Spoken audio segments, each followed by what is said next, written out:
तो दिल्ली की 7 सीटों को जीतने के लिए अरविंद केजरीवाल ने आज 1000 रुपए वाला दांव चला, जिससे सबको चौंका दिया।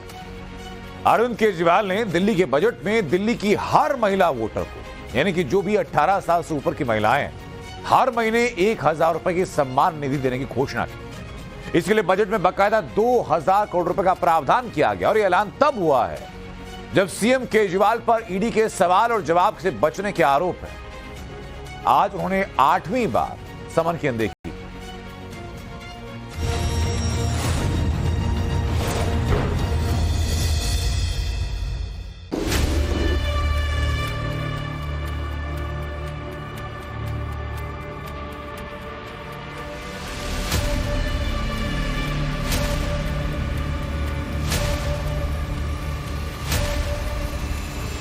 हमने दिल्ली में राम राज्य के सपने को साकार करने का संकल्प लिया।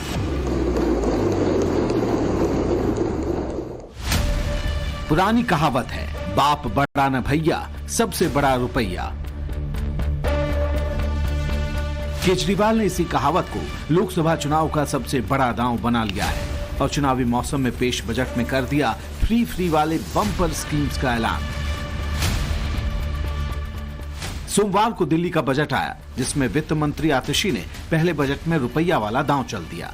फ्री वाली ऐसी स्कीम लॉन्च करने का ऐलान कर दिया जिसने सबको चौंका कर रख दिया है। राज्य सरकार के बजट के मुताबिक दिल्ली की हर महिला वोटर को सरकार अब सम्मान निधि के रूप में हर महीने 1000 रुपए देगी। जी हाँ, ये वही 1000 रुपया वाला दांव है जिसने दिल्ली की सियासत को गरमा दिया है।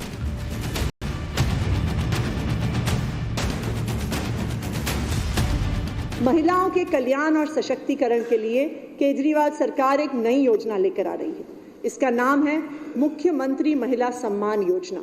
महिलाओं के सशक्तिकरण के लिए शायद ये दुनिया की सबसे बड़ी योजना होगी। इस क्रांतिकारी योजना के तहत 18 साल से ऊपर की हर महिला को प्रति महीने 1000 रुपए की राशि मिलेगी।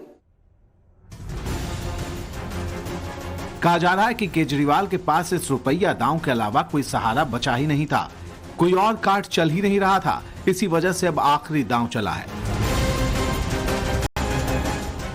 सबसे बड़ा सशक्तिकरण तो होता है जब हाथ में पैसा हो, जेब में पैसा हो। जेब में जब पैसा होता है तो आदमी पावरफुल महसूस करता है, पावर महसूस करता है। तो अगर महिलाओं के हाथ में, उनकी जेब में पैसा डालेंगे तभी तो महिलाएं सशक्तिकरण महसूस करेंगी।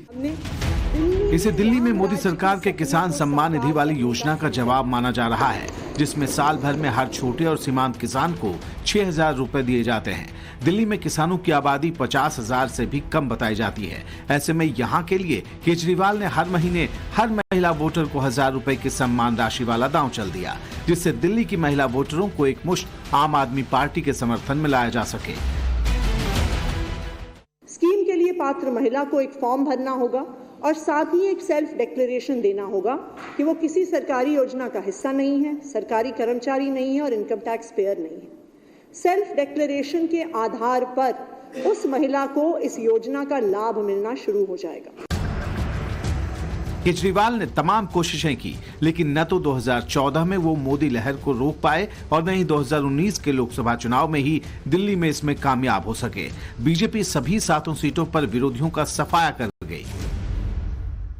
2019 में तो 56% से ज्यादा वोट लेकर बीजेपी ने यह साबित कर दिया था कि जहां पीएम मोदी का सवाल आता है तो दिल्ली की पब्लिक केजरीवाल की तरफ देखती तक नहीं, सीधे मोदी के माथे पर राज तिलक कर देती है। यही वजह है कि केजरीवाल ने बीजेपी का विजय रथ रोकने के लिए पहले कांग्रेस से हाथ मिलाया और अब फ्री वाली बम्पर स्कीम का चुनावी स्ट्रोक चल दिया है।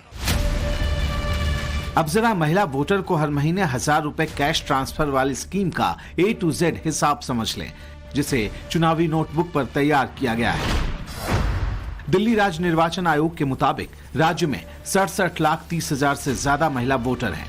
केजरीवाल की निगाह इन्हीं पर जमी है। केजरीवाल सरकार के गुणागणित के मुताबिक अगर सरकारी नौकरी करने वाली, टैक्स अदा करने वाली और पेंशन का लाभ पाने वाली महिलाओं को हटा दें तो उनकी सरकार की स्कीम का सीधा सीधा फायदा करीब 45 लाख महिलाओं को होने जा रहा है। राम राज्य उनके जुबान पे आ गया, बड़ी खुशी की बात है। लेकिन जिस दिन ये राम राज्य सोचे होते ना, तो दिल्ली के 2 से 3 वर्ष में ही, किसी नए सरकार के 2 से 3 वर्ष में दिल्ली को सारी खुशियां मिल जाती। लेकिन ये भी इनका एक छलावा है। वैसे दिल्ली जान चुकी है किसी तरह इनको 7-8 महीना और बर्दाश्त करना है, फिर दिल्ली इनको वोट आउट करेगी। अब ये समझ लीजिए कि केजरीवाल की तरफ से चले जा रहे इस दांव में महिला वोटरों का 100% मत अपनी पार्टी के साथ जोड़ने का पूरा प्लान क्या है। करीब 45 लाख महिला वोटरों को हर महीने 1000 रुपए की मदद का मतलब है महीने में 450 करोड़ का खर्च। अब केजरीवाल सरकार ने प्रावधान किया है कुल 2000 करोड़ का। इस हिसाब से यह खर्च सिर्फ 4 महीने का बैठता है। 4 महीने में 2000 करोड़ रुपए में से 1800 करोड़ खर्च हो चुके होंगे, तो फिर 5वें महीने में क्या होगा, क्योंकि तब बचे होंगे सिर्फ 200 करोड़ और खर्चा होगा 450 करोड़ का। मतलब 5वें महीने में स्कीम के लिए जरूरी रकम बजट आवंटन के लिहाज से कम पड़ेगी। यही वजह है कि केजरीवाल के विरोधी कह रहे हैं कि आम आदमी पार्टी सरकार सिर्फ लोकसभा चुनाव में वोटरों को झुंझुना थमा रही है, क्योंकि स्कीम के लिए साल भर के खर्च का इंतजाम नहीं है। आखिर चौथे महीने के बाद क्या होगा? की फीस भी खा गया, बसों का डीजल पेट्रोल खा गया, लोगों की बिजली खा गया, स्कूल की ड्रेसें खा गया, और तो और माफ करना, मैं कहना नहीं चाहता था, गरीब आदमी का नाली में गिरा पैसा भी अरविंद केजरीवाल नहीं छोड़ता। केजरीवाल को मोदी की सुनामी रोकने के लिए किस कदर फ्री वाली स्कीम पर निर्भर होना पड़ रहा है, अब जरा एक एक कर ये समझिए। केजरीवाल सरकार दिल्ली में पहले से बिजली पर सब्सिडी दे रही है। राजधानी में 200 यूनिट तक की घरेलू बिजली खपत पर पूरा बिल माफ हो जाता है। केजरीवाल सरकार के मुताबिक दिल्ली के 22 लाख परिवारों का बिजली बिल इस वक्त शून्य है, तो वहीं 40,22,000 उपभोक्ताओं को घरेलू बिजली पर सब्सिडी का फायदा मिल रहा है। इस स्कीम के लिए इस साल 3,353 रुपए का प्रावधान किया गया है, जो पिछली बार से 1,53 करोड़ रुपए ज्यादा है। इसके साथ ही हर परिवार के लिए प्रति महीने 20,000 लीटर पानी दिल्ली सरकार फ्री में दे रही है। फ्री पानी का फायदा 17 लाख उपभोक्ताओं को मिल रहा है, यानी बिजली और पानी के जरिए 39 लाख उपभोक्ताओं के वोट मिलने का केजरीवाल को पहले से भरोसा है। हालांकि ये अब तक हो नहीं पाया। केजरीवाल की कोशिश लाभार्थियों का एक ऐसा वोट बैंक खड़ा करने की है जो उनके साथ बना रहे। केंद्र सरकार की जनवरी में निकली डिस्कॉम रेटिंग्स में दिल्ली के तीनों डिस्कॉम्स को A+ रेटिंग मिली है। देश के 3 टॉप डिस्कॉम्स दिल्ली के हैं, तीनों मुनाफे में हैं, और फिर भी दिल्ली वालों को फ्री बिजली मिलती है। बताइए ये राम राज्य नहीं है तो क्या है? दरअसल मोदी लहर को मजबूत बनाने में महिला वोटरों की बड़ी भूमिका रही है और केजरीवाल इसी ट्रेंड को ट्रैक से हटाने में जुटे हैं। उनकी नजर फ्री वाले कार्ड से महिला वोटरों का भरोसा जीतने की है। वे अब तक इसमें नाकाम रहे हैं, लेकिन कोशिश जारी है। अब नई कड़ी महीने में 1000 रुपए की सम्मान निधि वाली स्कीम है।